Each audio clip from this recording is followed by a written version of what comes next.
आजच्या या कार्यक्रमाला मला तुमच्या समोर ज्यांनी उभा केलं, ज्यांनी या ठिकाणी चांगल्या खुर्चीवर बसवलं, असे हे माझं श्रद्धास्थान बापू, ज्यांच्यामुळे मी खूप घडलो.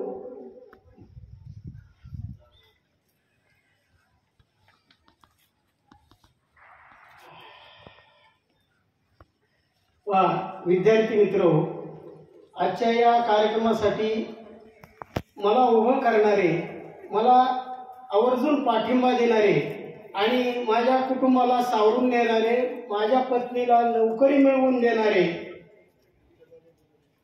ज्यांनी माझा परिवार खूप जवळून पाहिलेले असेल, Jadhav sir, Anil sir, Shelke sir, त्यानंतर पांढरे सर, आपुसकर सर आणि माझे नातेवाईक अभंगे सर, डॉक्टर सचिन साहेब, डॉक्टर इंजिनियर अजिंक्य बोत्रे साहेब, हे सर्वजण आवर्जून माझ्या या कार्यक्रमासाठी उपस्थित राहिले.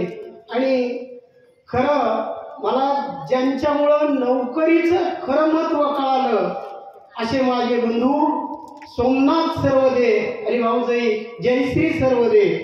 ज्यावेळेस मी शिकत होतो तेव्हा खूप परिस्थिती बिकट होती. आईवडील मजुरी करत होते आणि वडील थकलेले, आई थकलेले असताना माझा हा भाऊ सोमनाथ सर्वदे हा खूप लहान होता आणि ज्यांनी माझ्यासाठी ₹350 महिन्यावर नोकरी लोकांच्या इथे राहिले. आणि माझा भाऊ शिकून मोठा झाला पाहिजे, माझ्या भावाला नोकरी लागली पाहिजे असे त्या मालकाला म्हणायचे. आणि नोकरी लागल्यानंतर तुमचे पैसे फेडीन, मी काम करून फेडीन, पण माझ्या भावाला लागतील तेवढे पैसे द्या.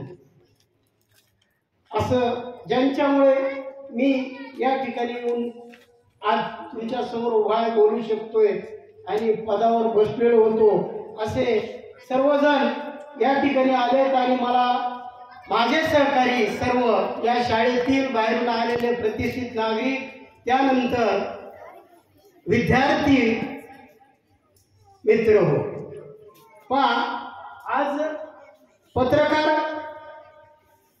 बंडू खांडेकर, तसेच खाडे सर आणि आवर्जून उपस्थित असलेले मुख्याध्यापक Londhe sir, Musale sir, Munde sir, Devmane sir, तसेच माजी मुख्याध्यापक देवमाणे सर आणि तट धर्मराज सर, असे सर्वजण या ठिकाणी उपस्थित राहिले. माझे पुतणे देखील आले.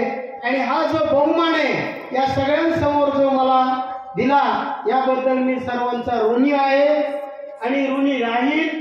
पांढरे सर देखील या ठिकाणी आले आणि माझ्या विनंतीला मान दिला. तुम्ही सर्वांनी देखील माझा गौरव छानपैकी अगदी केला. मी कधीही तुमचे ऋण फेडणार नाही, फिटू शकत नाही. मी तुमचा कायम ऋणी राहील. एवढे मी 2 शब्द बोलतो आणि मी माझे लांबत चाललेले मनोगत मी थांबवतो. जय हिंद, जय महाराष्ट्र. मगर सर देखील आले, त्यांनाही बोलायचं होतं, परंतु आज वेळ कमी आहे. ते या सगळ्या गोष्टीला अगदी मानून घेतील आणि तुम्ही सर्वांनी माझा गौरव केला, याबद्दल पुनश्च एकदा मी सर्वांचे हार्दिक आभार मानतो आणि माझे 2 शब्दाचं मनोगत थांबवतो. जय हिंद, जय भारत.